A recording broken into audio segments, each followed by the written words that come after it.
kalon koha, sikur ti ishte fillimi i vitit dhe sot duke përshëndetur atë që po shkon. Viti që la pas ishte një udhëtim i mbushur me di që na lodhën, mëngjesi që na gëzuan me buzëqeshje dhe fitore të vogla, me gabimet të cilat janë si mësues që na tregojnë rrugën e dur për herën tjetër, me sfida që na rriten dhe momente që na mësuan se jeta është shumë më tepër se sa nxehtimi i përditshëm.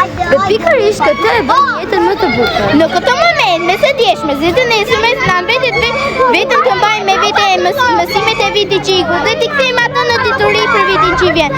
Çdo fund është një fillim i ri, dhe çdo fillim na fton të jemi versioni ynë më i mirë. Shpesh ne vrapojmë pas gjërave që nesër nuk do të kenë asnjë vlerë. Ndoshta ky është gabimi më i madh i njeriu, të harxojë ditët e tij me gjëra që nuk mbeten dhe duke i harruar ato që nuk harrohen kurrë. Duhet të falenderojmë më shumë, të dëgjojmë me kujdes, të jemi më të sjellshëm, të ndihmojmë njëri tjetrin, të përpiqemi më shumë për ëndrat tona dhe të mos heqim dorë kurrë edhe kur gjërat na duken të vështira. Viti që po lëm pas na mësoi të vlerësojmë gjërat që ndoshta i merrnin të mirëqenia, se sa e brisht është jeta dhe sa lehtë mund të humbasim mundësitë, ëndrat dhe njerëzit.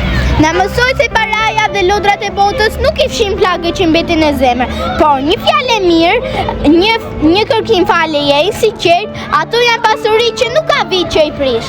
Në fund kur gjithçka shuhet, dritat e festës, zhurmat dhe kur heshtja mbush domën, ajo që mbetet nuk janë dhuratat as ushqimet, por njerëzit që qëndrojnë pranë. Ata janë dhe sari më i madh që mund të na jap jeta. Vitet ndryshojnë, orët kalojnë pa ndjer, dhe sa kohë kemi njëri tjetrin, kemi gjithçka.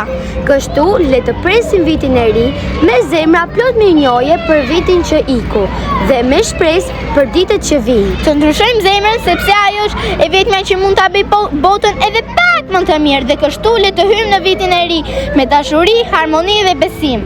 Dhe pyetja e vetme që ja vlen t'i japim përgjigje është se fundit çdo viti nuk na pyet çfarë kemi mësuar, por çfarë njeriu jemi bërë. Gëzuar vitin e ri 2026.